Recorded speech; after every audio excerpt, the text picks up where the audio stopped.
Writing biography is a strange thing to do. It's a journey into the foreign territory of somebody else's life. A journey, an exploration that can take you places you'd never dreamed of going and still can't quite believe you've been, especially if, like me, you're an agnostic Jew and the life you've been exploring is that of Muhammad. 5 years ago, for instance, I found myself waking each morning in misty Seattle to what I knew was an impossible question. What actually happened one desert night, half the world and almost half of history away? What happened, that is, on the night in the year 610 when Muhammad received the first revelation of the Quran on a mountain just outside Mecca? This is the core mystical moment of Islam. And as such, of course, it defies empirical analysis. Yet the question wouldn't let go of me. I was fully aware that for someone as secular as I am, just asking it could be seen as pure chutzpah. And I plead guilty as charged, because all exploration, physical or intellectual, is inevitably, in some sense, an act of transgression, of crossing boundaries. Still, some boundaries are larger than others. So, a human encountering the divine, as Muslims believe Muhammad did? To the rationalist, this is a matter not of fact, but of wishful fiction. And like all of us, I like to think of myself as rational, which might be why when I looked at the earliest accounts we have of that night, what struck me even more than what happened was what did not happen. Muhammad did not come floating off the mountain as though walking on air. He did not run down shouting, "Hallelujah," and "Bless the Lord." He did not radiate light and joy. There were no choirs of angels, no music of the spheres, no elation, no ecstasy, no golden aura surrounding him, no sense of an absolute foreordained role as the messenger of God. That is, he did none of the things that might make it easy to cry foul, to put down the whole story as a pious fable. Quite the contrary. In his own reported words, he was convinced at first that what had happened couldn't have been real. At best, he thought it had to have been a hallucination, a trick of the eye or the ear perhaps, or his own mind working against him. At worst, possession, and he'd been seized by an evil jinn, a spirit out to deceive him, even to crush the life out of him. In fact, he was so sure that he could only be Majnun, possessed by a jinn, that when he found himself still alive, his first impulse was to finish the job himself, to leap off the highest cliff and escape the terror of what he'd experienced by putting an end to all experience. So the man who fled down the mountain that night trembled not with joy, but with a stark, primordial fear. He was overwhelmed not with conviction, but by doubt. And that panicked disorientation, that sundering of everything familiar, that daunting awareness of something beyond human comprehension, can only be called a terrible awe. This might be somewhat difficult to grasp now that we use the word awesome to describe a new app or a viral video. With the exception, perhaps, of a massive earthquake, we're protected from real awe. We close the doors and hunker down, convinced that we're in control, or at least hoping for control. We do our best to ignore the fact that we don't always have it, and that not everything can be explained. Yet, whether you're a rationalist or a mystic, whether you think the words Muhammad heard that night came from inside himself or from outside, what's clear is that he did experience them, and that he did so with a force that would shatter his sense of himself and his world, and transform this otherwise modest man into a radical advocate for social and economic justice. Fear was the only sane response, the only human response. Too human for some, like conservative Muslim theologians who maintain that the account of his wanting to kill himself shouldn't even be mentioned, despite the fact that it's in the earliest Islamic biographies. They insist that he never doubted for even a single moment, let alone despair.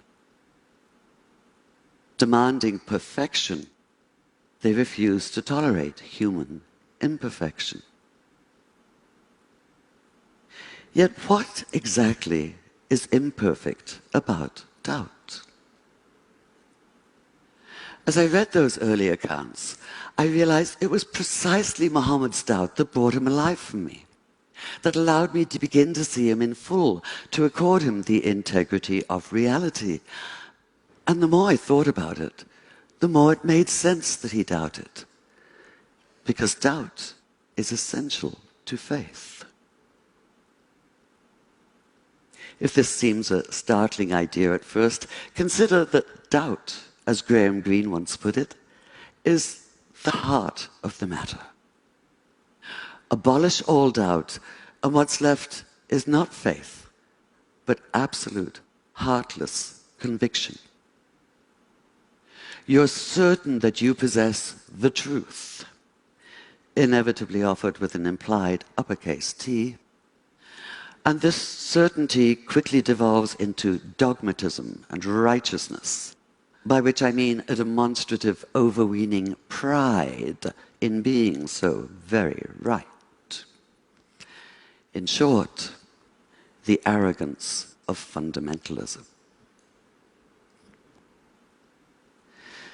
It has to be one of the multiple ironies of history that a favorite expletive of Muslim fundamentalists is the same one once used by the Christian fundamentalists known as Crusaders. Infidel, from the Latin for faithless. Doubly ironic in this case because their absolutism is in fact the opposite of faith. In effect, they are the infidels.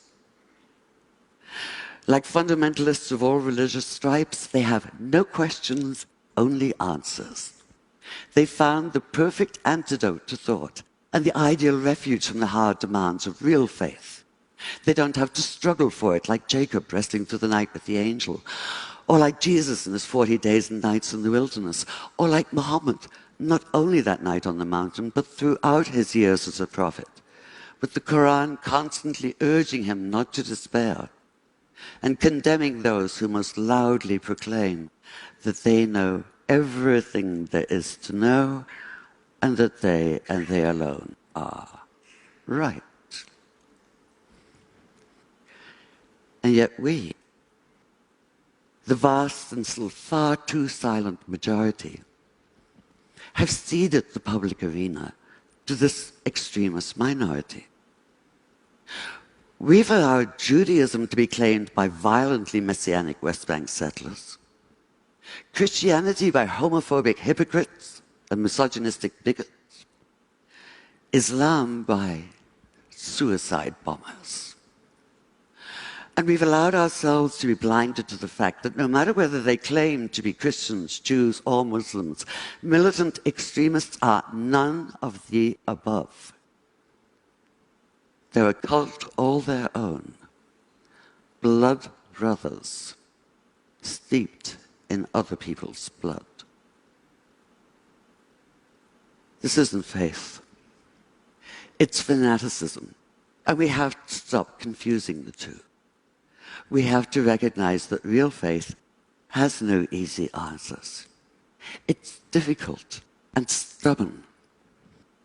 It involves an ongoing struggle, a continual questioning of what we think we know, a wrestling with issues and ideas. It goes hand in hand with doubt, in a never-ending conversation with it, and sometimes in conscious defiance of it. And this conscious defiance is why I, as an agnostic, can still have faith. I have faith, for instance, that peace in the Middle East is possible despite the ever-accumulating mass of evidence to the contrary. I'm not convinced of this. I can hardly say I believe it. I can only have faith in it, commit myself, that is, to the idea of it. And I do this precisely because of the temptation to throw up my hands in resignation and retreat into silence. Because despair is self-fulfilling. If we call something impossible, we act in such a way that we make it so. And I, for one, refuse to live that way. In fact, most of us do. Whether we're atheist or theist or anywhere in between or beyond, for that matter, what drives us is that despite our doubts, and even because of our doubts, we reject the nihilism of despair. We insist on faith in the future and in each other. Call it naive if you like. Call it impossibly idealistic if you must. But one thing for sure, call it human. Could Muhammad have so radically changed his world without such faith? Without the refusal to cede to the arrogance of closed-minded certainty? I think not. After keeping company with him as a writer for the past 5 years, I can't see that he'd be anything but utterly outraged at the militant fundamentalists who claim to speak and act in his name in the Middle East and elsewhere today. He'd be appalled at the repression of half the population because of their gender. He'd be torn apart by the bitter divisiveness of sectarianism. He'd call out terrorism for what it is, not only criminal, but an obscene travesty of everything he believed in and struggled for. He'd say what the Quran says: anyone who takes the life of all humanity. Anyone who saves the life of all humanity. And he'd commit himself fully to the hard and thorny process of making peace. Thank you.